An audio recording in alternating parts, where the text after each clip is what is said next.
Welcome, everybody, to Ridiculously Raw, the most must-see show on YouTube today.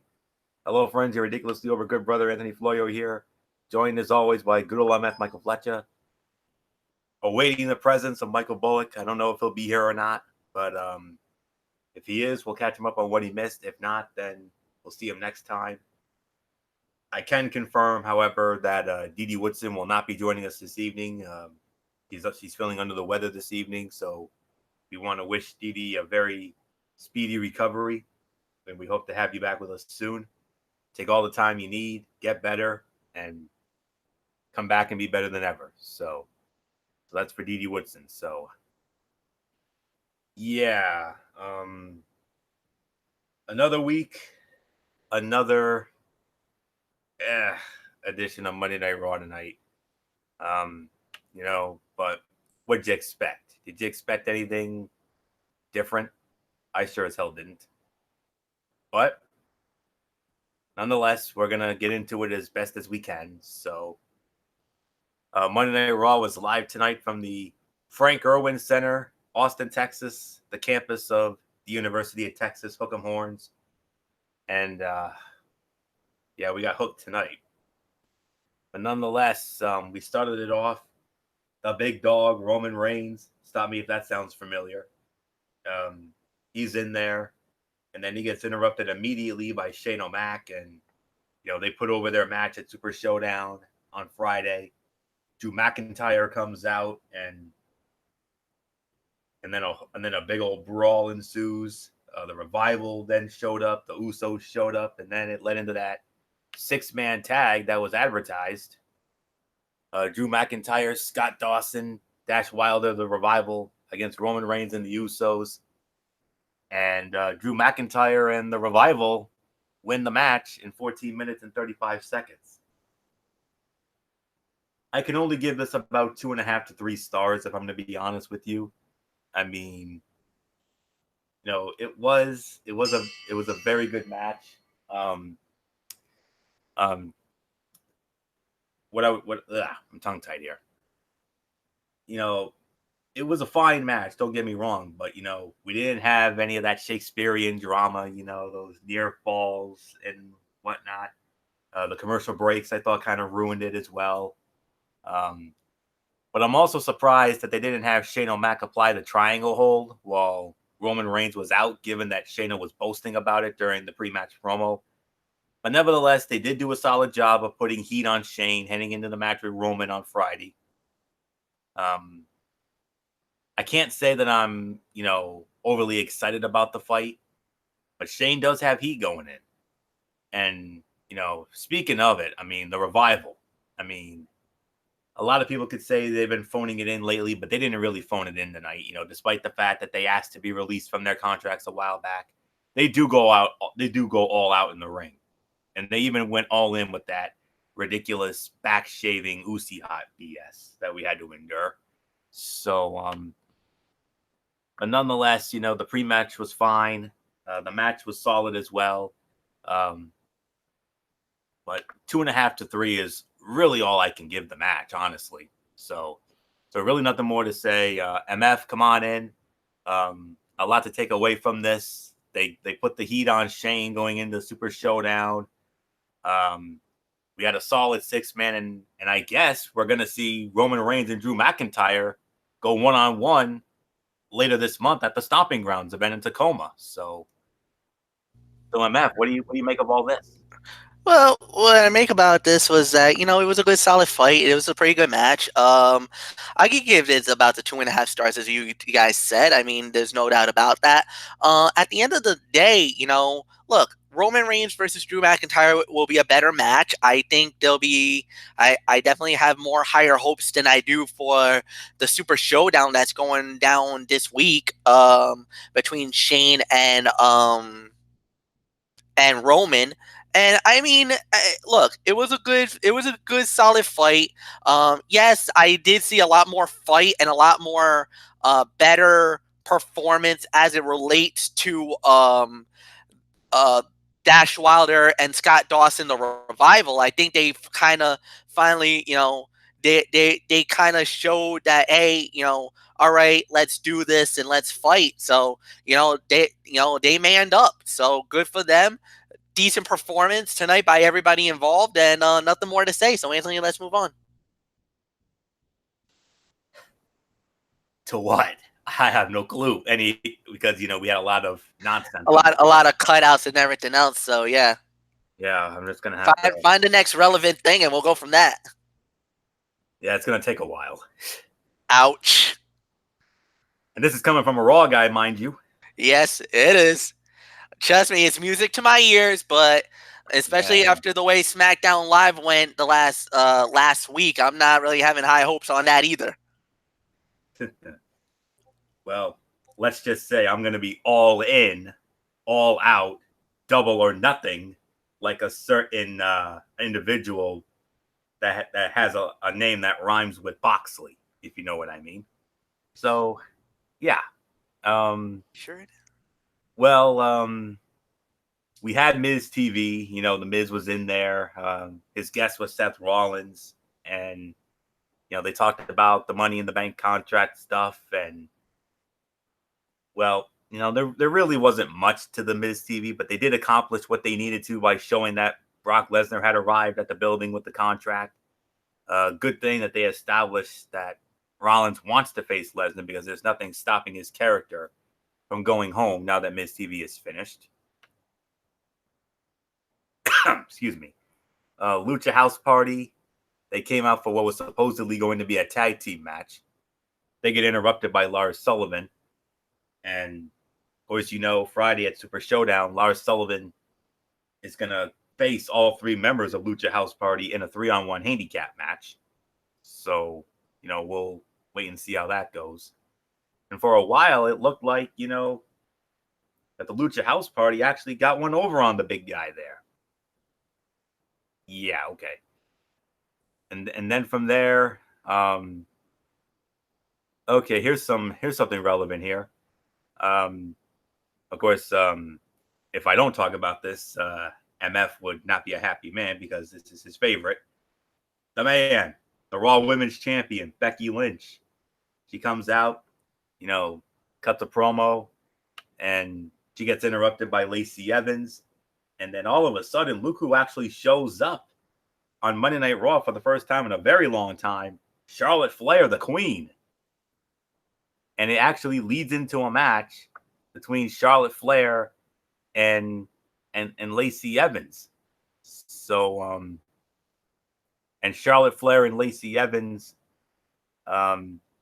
they apparently fight to a no contest in 10 minutes and 20 seconds. And so MF, I mean, Becky cuts a solid promo, and then we get to see Charlotte and Lacey go at it after that little tension they showed on SmackDown Live. They went at it 10 minutes and 20 seconds. They go to a no contest, and I don't know. It looks like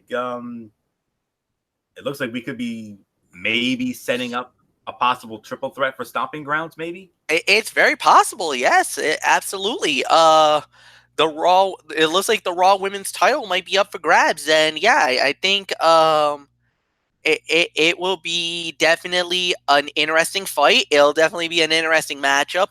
I actually don't mind the little drama that's going on between between all three ladies. Yes, solid promo by Becky Lynch, but give it up for Charlotte Flair and Lacey Evans, man. That was a solid, good match. I'll give it about maybe 2.5 stars. I mean, it was definitely good for what it was worth. I really enjoyed it, and so I liked it. I got nothing bad to say about it. I enjoyed it. Yeah. So Anthony, it's all yours.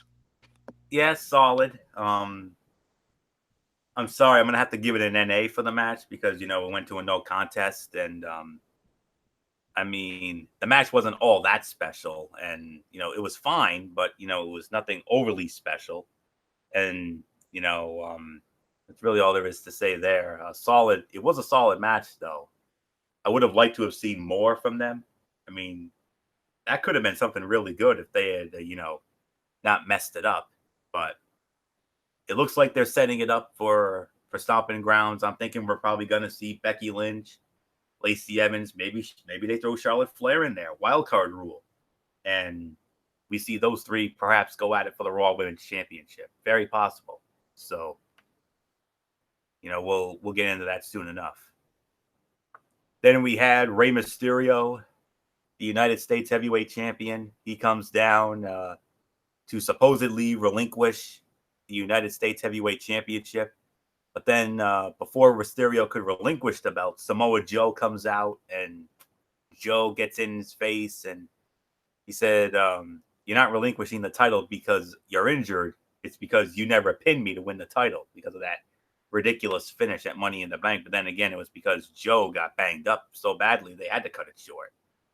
But Rey just leaves the belt down in the ring and he said to Joe, hey, I'll be back. And then Mysterio went to leave, but then Joe got him, and then we got the Coquita Clutch. So, I mean, did anybody actually think Mysterio was going to relinquish the belt to Joe when this segment was announced?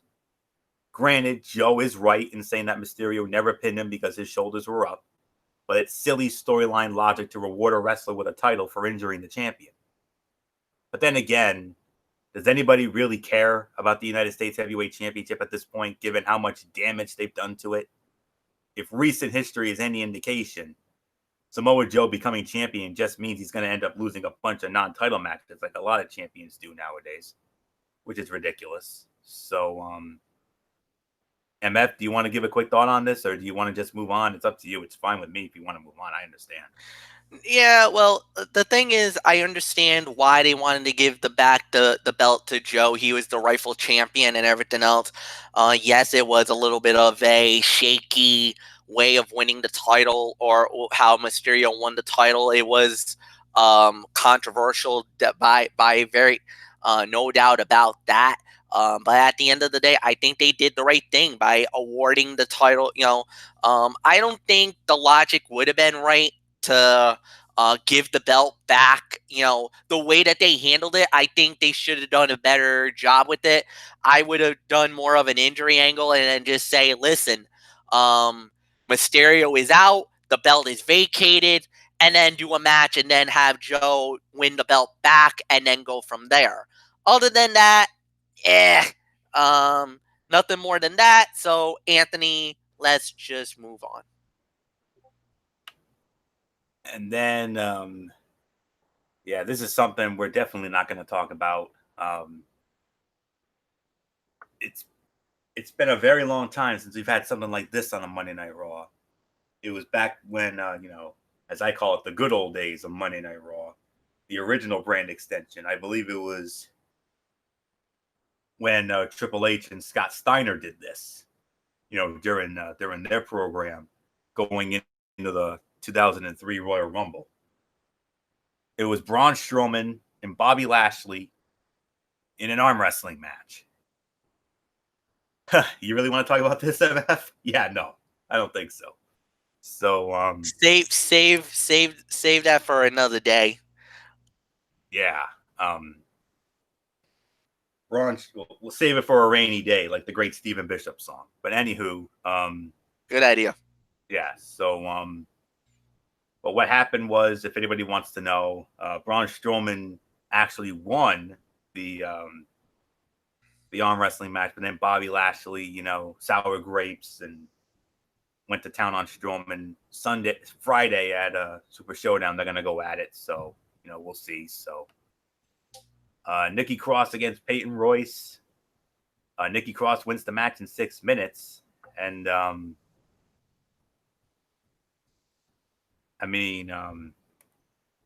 I could probably call a cutout here too, unless MF wants to get into it. No, fair enough. Cut out. And I will say this, though. If Alexa is fully healthy and if she is medically clear to fight, maybe Nikki Cross and Alexa Bliss next contenders for the WWE Women's Tag Team titles.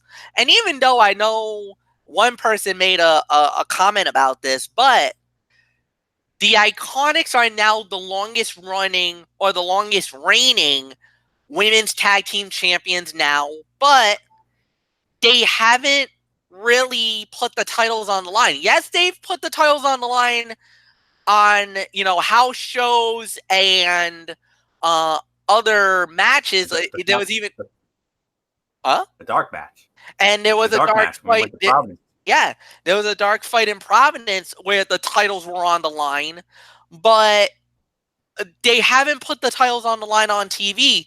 And unfortunately for the Super Showdown in Saudi Arabia, I don't No women believe allowed. no women are allowed. So Nope. when are maybe at Stomping Ground they put the belts up next time out? I could see it. I mean that'll be the next time we'll get to see my favorites. And yes, Yeah. and Anthony Florio knows how much I'm in love with Iconic. Yes, and of course, I know you're a Peyton Royce gal, MF, but too bad. He's got I Sean could, Spears. Sean yeah, Spears from but AEW. But yeah, but that doesn't mean I can make a play for Billie Kay now. She's single the last time I checked.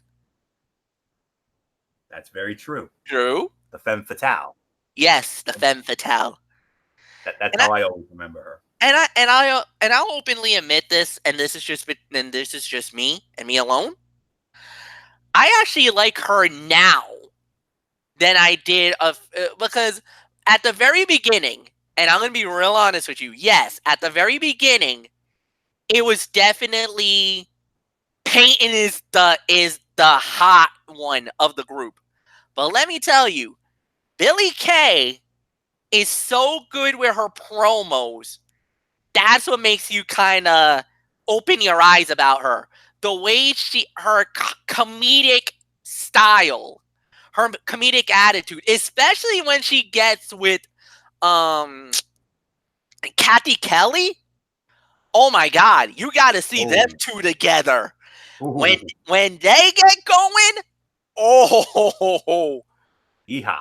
oh yeah, it is almost interesting how these two play off with each other promo wise because they are wicked good. Kathy Kelly one time, I'll go a little bit off base, but the night of the Women's Royal Rumble, the night of the Royal Rumble, the Women's Royal Rumble, and the Iconics get eliminated by Lacey Evans, and in the backstage, Kathy Kelly's just roaming around, and she sees Iconics coming up, and she's like, "Oh, you guys lost? You guys got eliminated?"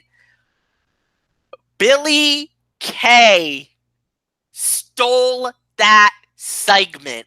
You gotta see it on YouTube. You have to Certainly see will. this. The way she goes in on Kathy Kelly was definitely and truly iconic. It was, oh my word. Well, you just made two words come to mind for me, and those two words, very, very simply put, and we've had a lot of fun with this over the years. Hey now. Yeah. Yeah, I can't. Yeah, Yep. I will certainly. Definitely watch it tonight, Floyo, after the show, after we're done with this. If I have enough time, but we'll see. You should. It won't take long. It's like a 2.5 minute video. Trust me, it's well worth it. Okay, fair enough.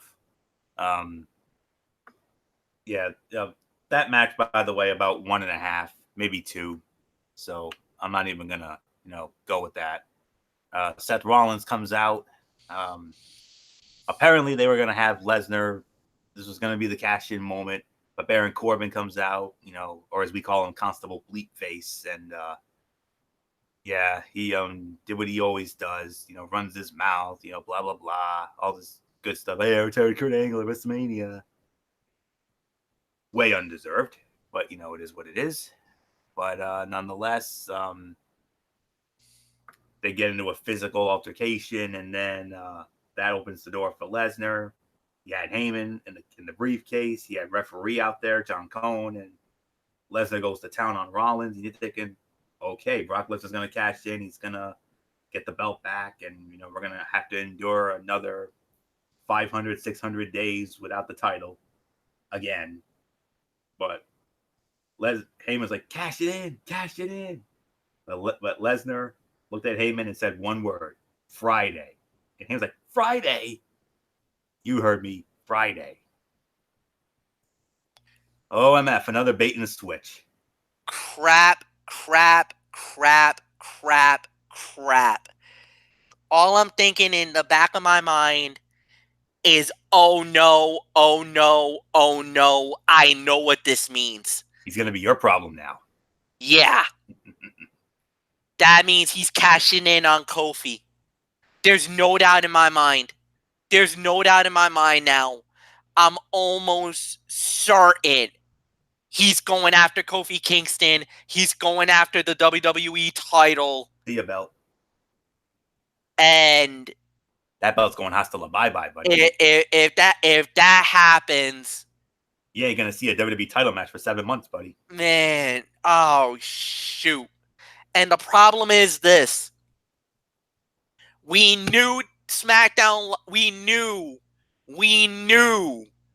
that Fox wanted SmackDown, Fox wanted Brock. Yep. They're going to get him. It's going to happen. Brock goes to SmackDown in October. This is the worst possible scenario for me, because that means, you know what? We were doing so damn good with SmackDown Live week after week after week, whipping the daylights out of Monday Night Raw, and you can admit it. Yes, they were. admit it. But if this happens, and I'm dreading it now, and I think it's gonna happen. Cerebral Viper time. You are about... The dark days of SmackDown Live is about to come upon us. And let me tell you guys, we went through a rough period about a couple of years ago where Raw was great and SmackDown was garbage. I think it's going to happen again. I think we were so dominant for over a year, but now I think it's almost a matter of time. It's only a matter of time. And the only problem is that once this belt goes to Brock, unless he drops it at SummerSlam, which is possible, because then everybody's thinking, oh, it's probably going to be Roman who probably gets a shot at the WWE title, because they're probably not going to do it to Kofi, because they'll probably give Kofi, maybe we see Kofi get the rematch at Stomping Grounds. Hopefully. But they're setting up for Brock versus Roman again. And if that happens, maybe Roman wins it at SummerSlam, has him go to SmackDown, and he becomes the face of SmackDown Live as WWE champion. Oh, man.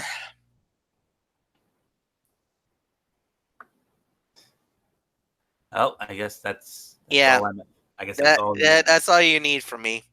That's all you need from me. And as much as I would love to see Raw get the upper hand on SmackDown, I wouldn't even wish that on you, man. I mean, you know how I felt when Brock Lesnar was holding Raw hostage, when he held the Universal Championship and defended it, every 7 to 8 months?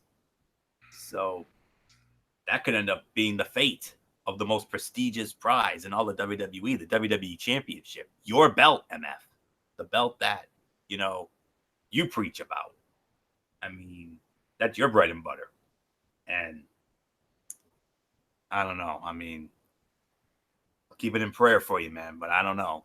We'll have to wait and see. I mean, Friday, we're going to know everything.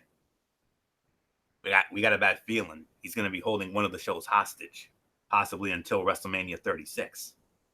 The rumor is that he's planning on retiring after WrestleMania 36. So, worst politician since Hulk Hogan. That's all there is to say on that. Maybe even worse than Hogan ever was when it comes to the politics. So, I don't know, man. We'll see. But it was another bait and switch. They built the show around Lesnar cashing in, and of course they failed to deliver. I mean, I assumed it was another bluff, but even if any of you out there assumed it was, there's only so many times that a company can fail to deliver something that they advertise before the fans will throw up their hands and move on. So, whatevs. And then from there, uh, the Firefly Funhouse, and I know MF obviously had to have loved what he saw tonight. I mean, oh boy, the only good thing about the Firefly Funhouse is when you watch it on the Luge, Luge EPS3's YouTube channel, it's just that cute little dance that she does during the little song there. But oh boy, howdy. I don't know what in the world that was, but the only thing that I know is I'm sure MF was obviously grinning like a Cheshire cat. So Let's just say moving on. let's just say I was bobbing my head from side to side, hearing from that song, and once I got into the thing, I kind of was trying to get the feel for it, what's the angle, where they're going with this, and again, I was content. I thought they did a good job with it. I ain't really got nothing more to say, so yeah, Florio, go. All right, MF, this is the segment that you and I were waiting for when this was announced. Too bad they didn't advertise this a little more in advance. But nonetheless, it was the face-off. My man Triple H, your man Randy Orton. Ooh, basic hype for this one-off match. They did fine, but the build was not anywhere near what it would be if this show were truly as big, if not bigger than WrestleMania. But they had the moment. And then Orton did go there.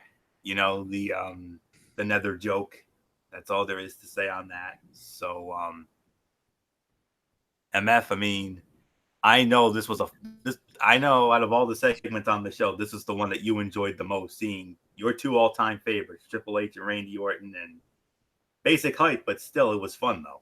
Oh yeah, basic hype, basic build is what you expect, but no, this was awesome. This was something I enjoyed. This was something that I appreciated because I'm a big fan of both Triple H and Randy Orton, and for us, yeah, well documented. And what they did tonight was excellent. It was very good.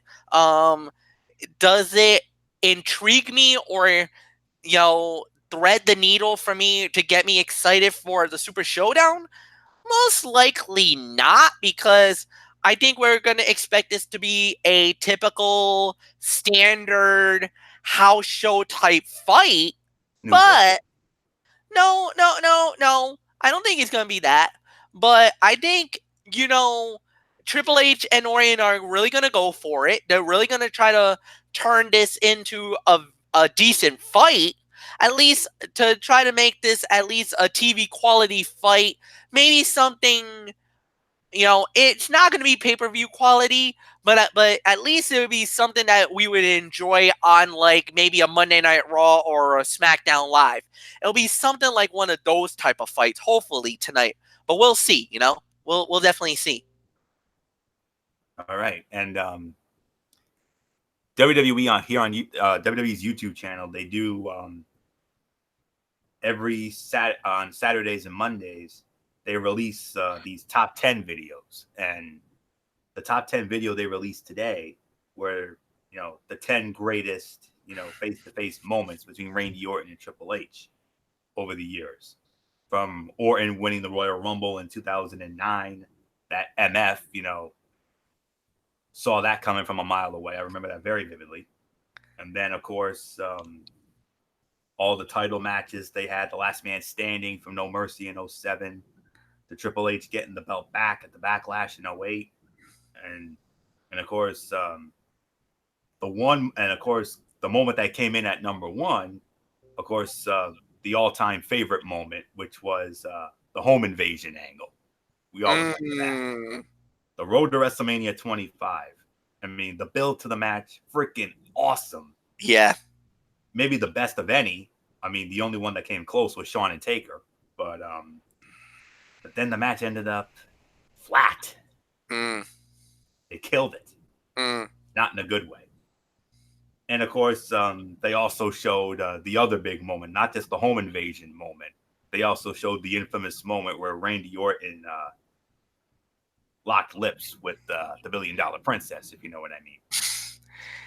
That was after he basically Viper DDT'd her right on the canvas. It gave her a concussion when he did that, and then went in for the kiss and basically had Triple H, and I'm gonna use PG terms on this because this is a PG show, but literally junked the brick over it, and we saw what happened. And what happened next was after that, Randy teed him up with Uncle Sledgy and gave him the KO, his version of an RKO by blasting him upside the head with Uncle Sledgy. And that was back in the days where we were having the Raw chats, long before Bullock and I were doing them. Yes, so, yes, indeed. Not tonight, of course, because not sure where Bullock is, but you know. But nonetheless, those were fun times. Let me tell you. Okay, finally something really relevant here. Ricochet against Cesaro. Ricochet wins the match in 9 minutes and 10 seconds. And MF, I mean, no doubt about it. To me, this was the fight of the night. This was what I wanted to see in that 6-man. Amen. Can't disagree with that at all. This was a great fight, no doubt about it. Very rare that we haven't gone 3.5 the whole night until now. So I could say this was a solid 3.5 star fight. So no, nothing more to say. Anthony, it's yours. Yes, indeed. Another stellar match between these two, 3 to 3.5 stars. And yes, the 24/7 nonsense came into play here. You saw the video yesterday where Jinder Mahal had the belt won, but then Carmella, distracting him long enough for Truth to get it back. And of course, our favorite referee, Mr. Danilo Anfibio, he was on hand for that. So 3 to 3.5, no doubt about it. That was the fight of the night. I mean, I would take those two in a best of 7 any day of the week, title or not. So, and now the moment that we had to wait all night for, and I wish Bullock was here because I would have loved to have gotten his thoughts on it, even though it was short and sweet. The Undertaker. The Undertaker cutting the promo on Bill Goldberg going into their Super Showdown match, which will very likely be the main event of the show. And man, were they rushing against the clock there, man. I mean, it was 11 o'clock and, they were literally rushing. I mean,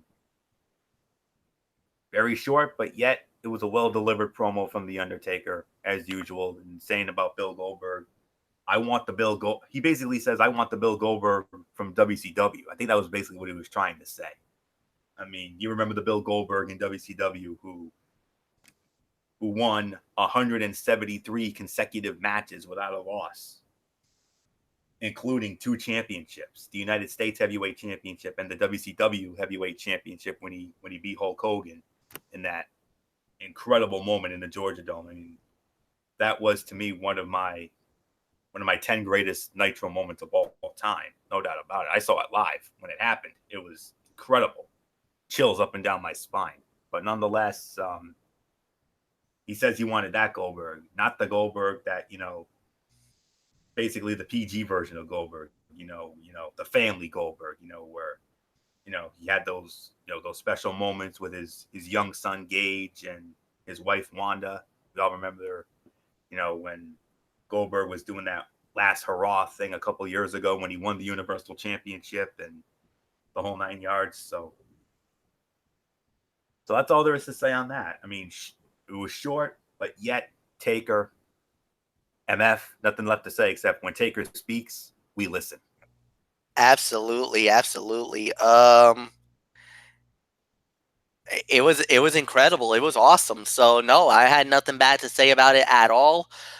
This was something incredible. And now next week, guys, or I should say tomorrow, we're going to get the rebuttal.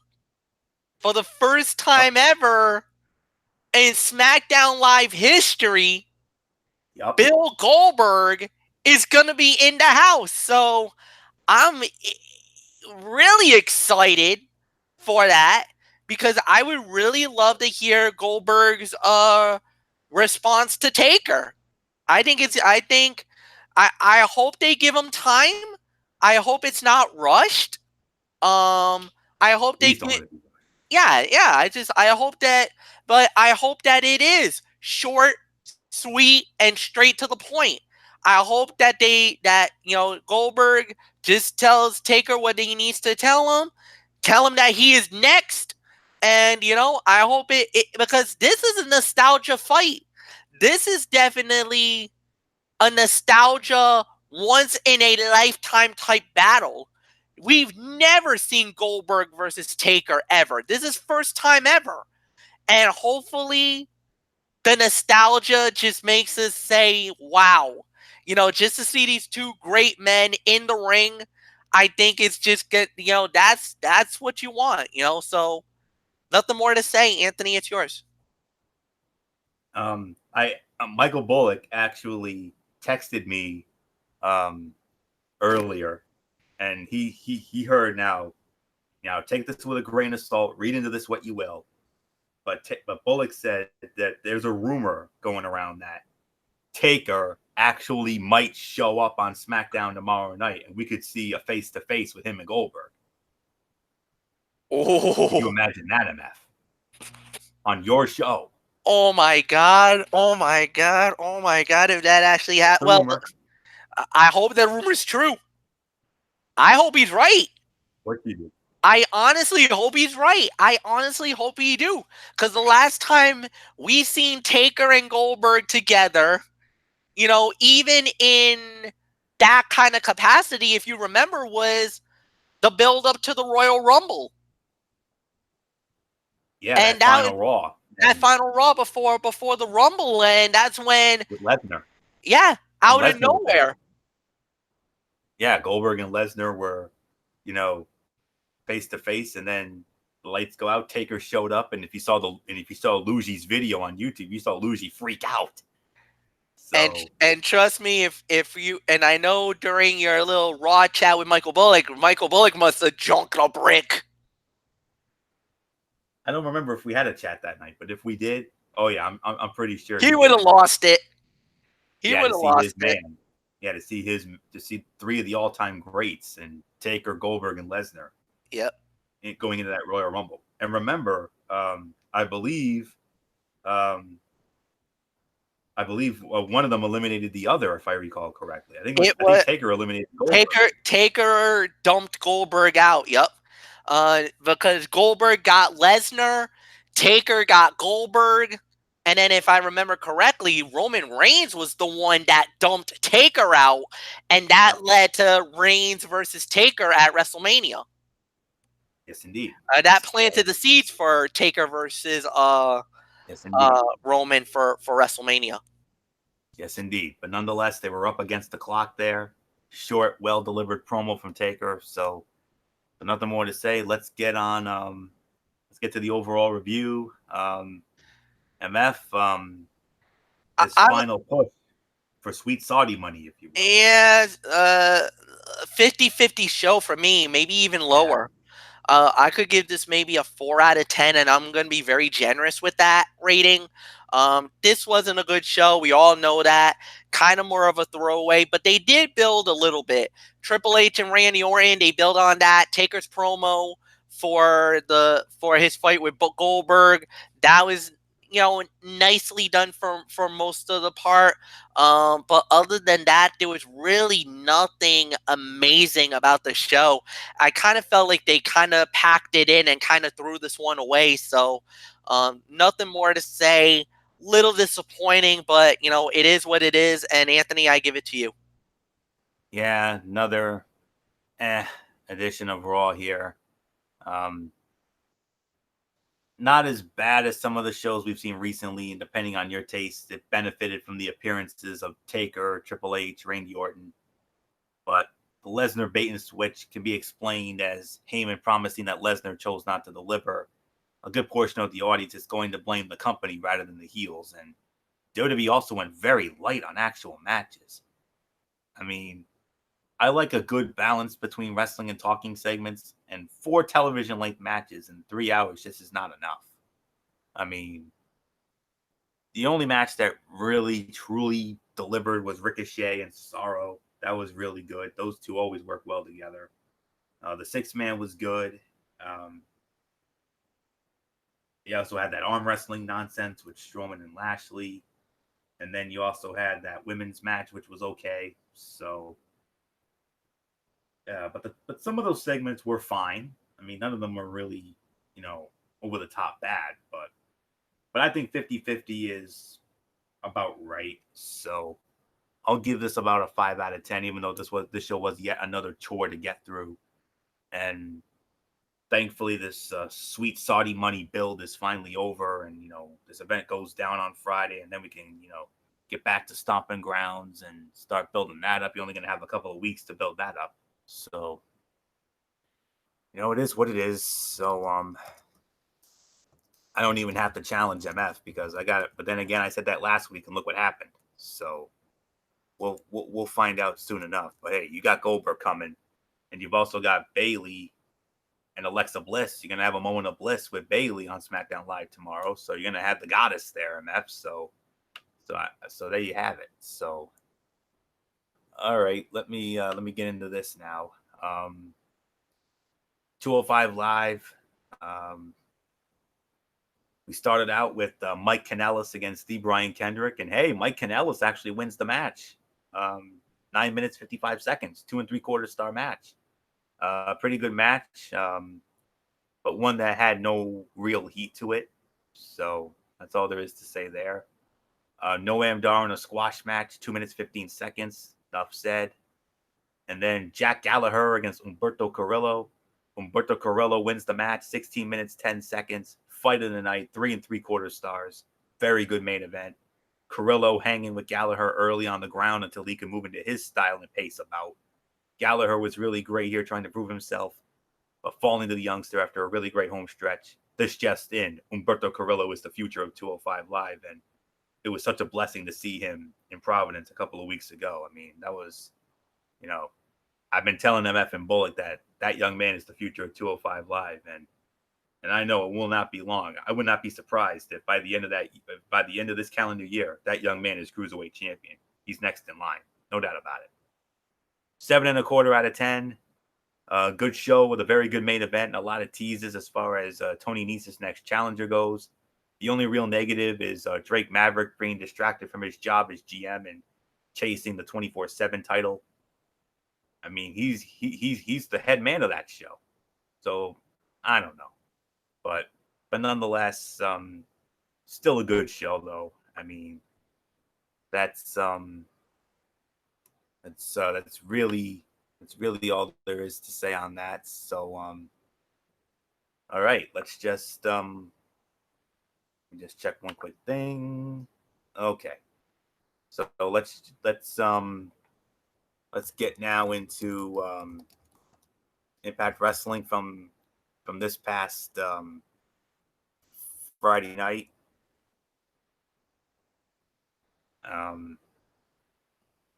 It was definitely an improvement from the previous week. I'll say that for sure. We had Moose and then the North, Ethan Page and Josh Alexander. They went up against the ECW Originals, RVD, Sabu, and Tommy Dreamer. ECW Originals win the match, 10 minutes and 5 seconds. 2.5 stars, solid stuff overall. No disrespect to the ECW Originals. The wrong team won here. I think Moose and the North could have used the rub here. That's just my opinion. But still, if you're an old school ECW fan, MF, you definitely had a moment there. So Tessa Blanchard and Disco Inferno, Glenn Gilberti. Tessa Blanchard won the match in 25 seconds, thankfully short with the right result. So help me God if it had gone the other way. Cody and Jake Diener, the Dieners against the Desi Hit Squad. Dieners win the match 6 minutes, 10 seconds. Sleeper fight of the night. I'm going to be honest here. 2.5 stars. Solid tag match. And this is one of the rare times the Desi Hit Squad actually impressed me. They still have a long way to go, though. Eddie Edwards, Killer Cross in a street fight. Eddie Edwards wins it 13 minutes, 55 seconds, 3.25 stars. This was good. Cross looked like a real monster badass here. They used the stipulation well. The finish, I'm not really thrilled about. It did Eddie no favors, and it looked like he needed help. But the Sandman showed up and gave Eddie a new kendo stick. They're calling it Kenneth II, I guess. So they played Enter Sandman by Metallica. That's awesome. Main event, Johnny Impact and Michael Elgin against Willie Mack and Rich Swann. Willie Mack and Rich Swann win the match, 22 minutes, 58 seconds. Fight of the night, 3.75 stars. Very good main event. The guys were given a lot of time to work, allowed everyone to shine, ton of fun. WWE, and especially on Raw, this is how you book matches. Come on now. Let them be themselves. Don't treat them like friggin' Chuck E. Cheese kids, for goodness sakes. But nonetheless, 6.75 to 7 out of 10. Really solid show. Nothing bad. Build to next week. They hyped 2 big Slammiversary bouts. And it got better as the night went on. One of the rare times I can say it was an easy watch for me. So that's all I can say there. So let's get into the business at hand. The quick let me go into the quick spoilers for this week. Moose in the North, they come out for a promo. Rosemary and Taya Valkyrie, they went at it. Madman Fulton in a squash match. OVE against Falaba and Scarlett Bordeaux. Jordan Grace against Kiera Hogan. Ace Austin will go up against Jake Diener. And then LAX against the Rascals for the World Tag Team titles. So that all goes down Friday night, 10 p.m. on the Pursuit channel. Check it out if you have it.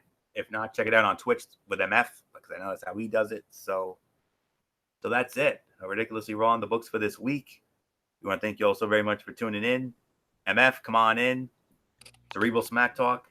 Tomorrow night at 10:30. Yeah, tomorrow night at 10:30, we're gonna do the show. We got a lot actually. This time around, we got SmackDown Live. Yes, we do have a new. We will have a Mikey's Mindset. I have talked to a couple of people. Due to the fact that I do work with Twitch, a couple of wrestling companies have come to me about working their content. So for the first time ever, I'm going to have 2 wrestling organizations, Dynamite Championship Wrestling and Iron Wrestling Federation, IWF and DCW. They do shows weekly. I'll give you results on that. And then the RWA, the Renegade Wrestling Alliance, they had their biggest event of the year. Legacy went down, 3-night event. It went Friday, Saturday, and Sunday. I have all the results from all those shows. So, guys, 10:30 Eastern tomorrow night. For once, we got a loaded Mikey's Mindset, guys. So, stick around, guys. So, it's going to be a lot of fun. Brace Fan 95, and that's it, Florio. It's all yours. And then from there on Friday night, we're not going to have Strictly Sports. Derek has informed us that we're going to be reviewing Super Showdown. Okay, so that's what we're going to have. So it's not going to be Strictly Sports. It's going to be a very special Friday night edition of the Wrestling Forum, as we're going to be, giving our thoughts about WWE Super Showdown. So be on the lookout for that on Friday night. And then, of course, next Monday night, we'll be back for Ridiculously Raw. So that's it. So until tomorrow night at 10:30 with MF over on Brace Fan 95 for the Cerebral Smack Talk, it's your ridiculously over good brother Anthony Florio here for good old MF Michael Fletcher. And in spirit, the Phenom Michael Bullock, the Twisted Angel Dee Dee Woodson, get well soon, dear. And, of course, Derek Ferrero, who puts it all together every week. You know the routine, everybody. Thumbs up. Talk to you later. Yeah, throw it up, Fortune 4 style. Bye for now, my friends. God bless. Be good to each other. Have a blessed Tuesday. And until tomorrow night for the Cerebral Smack Talk, keep it watching Ridiculously Raw, right here on the Tone 25 and YouTube.com. And remember, no matter what anyone tells you, wrestling is indeed actually real. For everybody who's been a part of this one, for now, Anthony Floyo, so long. Bye, everybody. Bye.